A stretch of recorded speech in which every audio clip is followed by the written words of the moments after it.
obesity ay namamana. Fact o fake? Naku, yung mga stress dyan. Pwede kayo maging obese. Fact o fake? Obesity daw ay nakaka-apekto sa mental health.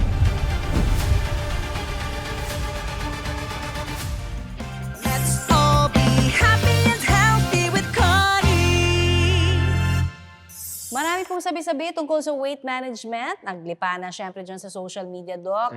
Ang mga online selling pa, di ba, ng iba't ibang mga produkto natin para di umano, pumayat, di ba? Yun, lalo na dun sa mga overweight at obese, sabi nga nila, no? Kaya kasama ko ngayon ang ating functional and integrative medicine specialist na si Doc Oy para bigyan tayong gabay dito sa fact o fake. Alamin lang natin kung fact o fake yung mga tanong nila. Okay? Yes, pagdating sa kalusugan, Connie, napaka-importante na maging mabusisi. Totoo. No? So lalo na ngayon sa age of misinformation and disinformation. Totoo yan. Okay. Kaya dito sa fact o fake, itong una nating tanong. Okay. Fact o fake, ang obesity o labis na katabaan ay maaring humantong sa pagkakaroon ng sakit sa puso, hypertension, at magdulot pa kamo ng sakit talaga overall sa katawan. Fact siya, no? So, totoo yun. In fact, sa pag-aaral, no? Pag isang tao, lalo na yung mga morbidly obese, no? Hindi lang sa kalusugan, kundi pati sa haba ng kanilang buhay ay umiikli, no?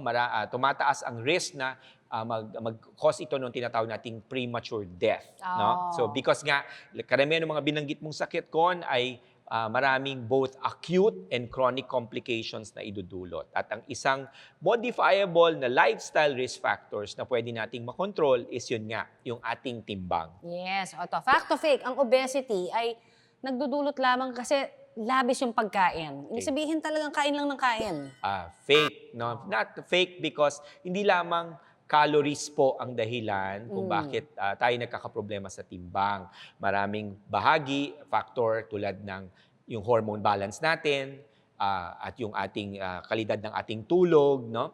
Yung in fact, meron ding mga tao na ang dahilan kung bakit sila may problema sa timbang ay dahil sa meron tinatawag na chronic toxicity, Okay. no? So yung nag-accumulate ng basura ang kanilang katawan na siya nagdudulot kung bakit nadi-disrupt yung hormones nila, which then leads to what we call, meron kasi mga chemical tulad ng microplastics na tinatawag. Oo, Microplastics is obesogenic particle or factor. No? So, kaya maraming dahilan kung bakit ang isang tao ay magkakaproblema sa timbang. Okay. Hindi lamang calories ng pagkain. Ang obesity ay namamana.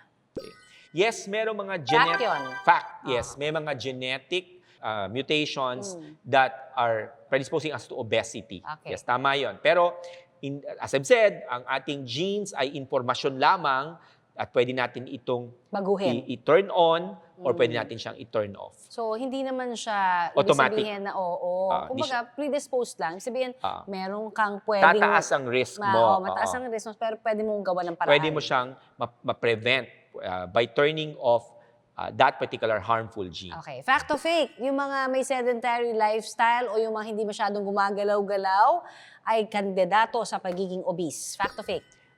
Fact, kasi ang sedentary lifestyle will affect yung ating metabolismo. No? So magdudulot ito ng maraming metabolic dysfunction. No? Lalo na kung aside from being sedentaryo, kayo po ay sleep deprived pa, tapos kung kayo po ay sedentary na, tapos yung quality of your nutrition is also compromised, then may synergistic harm lahat yon na magdudulot kung bakit nga magkakaproblema kayo sa timbang. Ayun. Ito, fact o fake? Naku, yung mga stress dyan, pwede kayo maging obese. Fact o fake? Yes, depende. May mga tao na chronically stressed, ang epekto sa kanila is they have difficulty losing weight.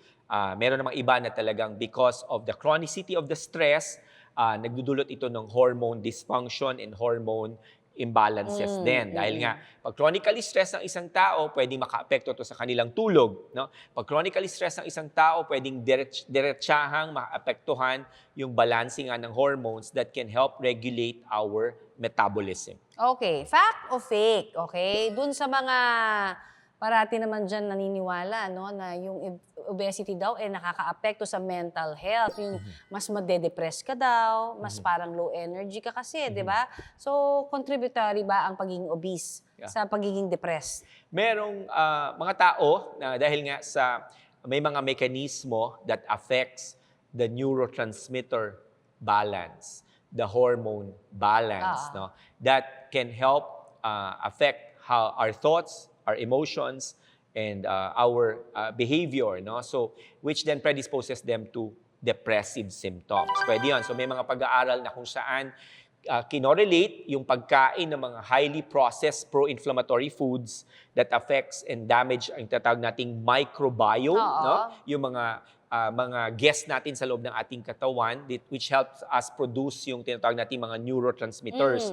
So, pero kinorelate naman doon sa iba na kumakain ng mga healthy foods nga, no? So, na talagang mas predisposed ang risk to developing a lot of neuropsychiatric and neurodevelopmental and neurodegenerative conditions kung yung microbiome natin ay makokompromiso dahil sa poor nutrition natin. Ayan. So there you have it, mga ka-happy and healthy. Sabi ko nga, yan ang goal dapat natin, di ba? To be happy and healthy.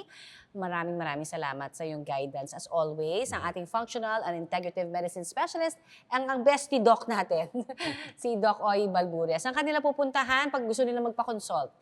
Sa ang clinic namin is in Rhodium Regenerative Institute, no? It's a health span facility. If you want to extend yung health span ninyo, hindi lamang yung lifespan ninyo. If you want to manage your health, not your diseases, then go to a hospital. You go to a health span center. So Rhodium Regenerative Institute is in Makati, in the Centuria Medical, or you can check our website, www.rhodiumregen.ph. Ayan, thank you! Okay. At marami rin pong salamat. Sana may mga natutunan kayo. And for more information about health, pa rin sa kalusugan natin, hindi Yes, ba? health. Lagi ko kayong tumutok dito sa Happy and Healthy with Connie. And don't forget to like, subscribe, and share. Ito pong ating YouTube channel, Happy and Healthy with Connie. Till our next. And always remember, stay happy And healthy! Let's